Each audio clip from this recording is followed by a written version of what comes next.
We are going over phrasal verbs that are essential to know when working in a business setting. Now, a phrasal verb is a specific type of compound verb where we are taking a main verb and combining it with a preposition or an adverb. Then we are able to create a new meaning. Phrasal verbs are really important to know because they are widely used in negotiations, business meetings, presentations.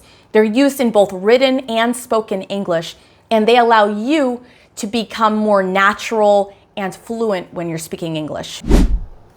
I am going to go over with you the essential phrasal verbs for business. We are going to go over 7 in this video. This is part 2. I recently posted another video where I went over another 8 different phrasal verbs. So if you haven't seen that video, make sure to take a look in the description below and I will include the link for you. Now, I am going to go through each of these phrasal verbs. We will go through the definitions of them, and then I want you to really repeat after me and try and match my pronunciation as closely as possible. Let's go. Follow up.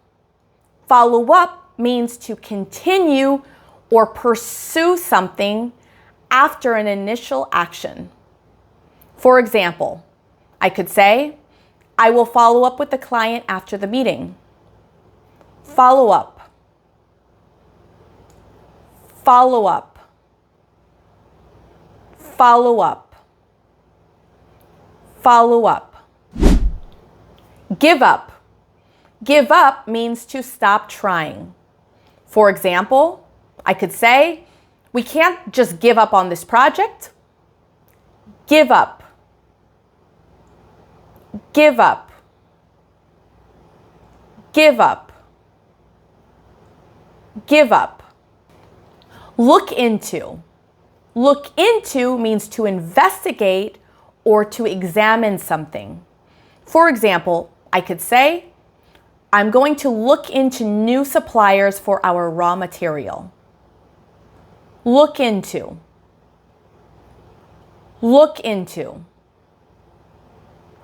Look into. Look into.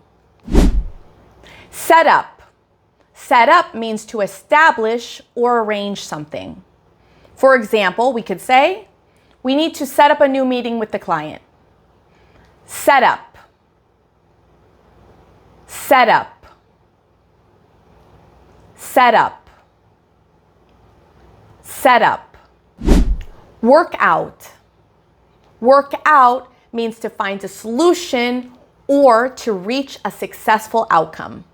We could say, we need to work out the details of the proposal. Work out.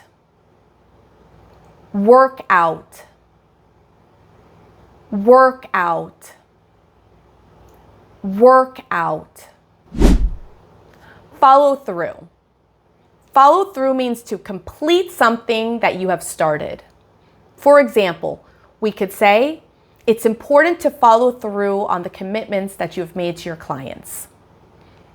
Follow through. Follow through. Follow through. Follow through. Pull out.